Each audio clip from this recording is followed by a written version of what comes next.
Assalamualaikum warahmatullahi wabarakatuh.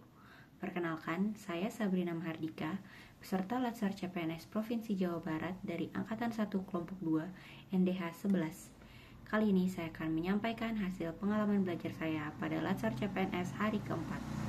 Pembelajaran hari ini berupa pembelajaran mengenai core values berakhlak dengan Widya Iswara Dr. Insinyur Sujatmiko Diploma Water Resources Engineering MSc.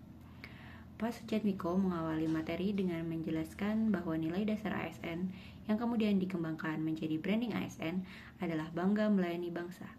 Artinya, sebagai ASN, kita tidak hanya sekedar bekerja untuk mendapatkan imbalan, tetapi juga harus menyadari bahwa pekerjaan yang dilakukan merupakan sebuah pelayanan pada bangsa Indonesia.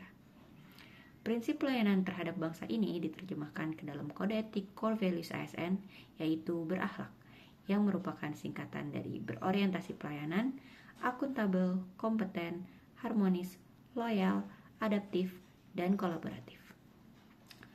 Beliau juga menyampaikan contoh-contoh kegiatan yang dapat diimplementasikan di kantor. Tugas pertama, yaitu berakhlakologi, adalah penjelasan mengenai implementasi berakhlak di lingkungan kerja saya, yaitu Bapeda Jawa Barat. Bapeda bertugas menyusun perencanaan Jawa Barat berdasarkan target yang telah disepakati dan visi misi kepala daerah. ASN di Bapeda selalu bersungguh-sungguh, bahkan tidak jarang lembur, untuk memastikan rencana yang disusun dapat menyelesaikan isu yang ada di masyarakat. Hal ini merupakan implementasi dari nilai berorientasi pelayanan, akuntabel, dan loyal. Bapeda juga selalu menjaga kolaborasi yang baik di internal kantor maupun dengan PD dan pemerintah daerah sebagai implementasi dari nilai kolaboratif. Tidak lupa, budaya belajar sebagai implementasi nilai adaptif selalu ditanamkan di Bapeda, diantaranya dengan kegiatan boboran, bincang dan obrolan perencanaan reboan. Untuk tugas tokoh panutan, saya memilih Ibu Retno Marsudi, mantan Menteri Luar Negeri RI tahun 2014 hingga 2024. Beliau bergabung sebagai PNS di Kemenlu sejak tahun 1997.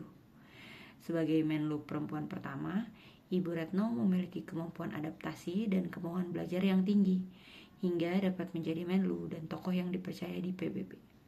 Sebagai Menlu, beliau selalu melayani dengan sepenuh hati, bahkan tidak jarang terjun langsung pada pelayanan bagi WNI di luar negeri, seperti pada upaya evakuasi WNI dari wilayah konflik di Ukraina dan Gaza. Terakhir, pada perhelatan G20 tahun 2022 di Bali, Indonesia dengan semangat kolaborasinya berhasil mengundang dua negara yang sedang berkonflik, yaitu AS dan Rusia. Demikian refleksi saya untuk pembelajaran hari keempat. Terima kasih. Wassalamualaikum warahmatullahi wabarakatuh.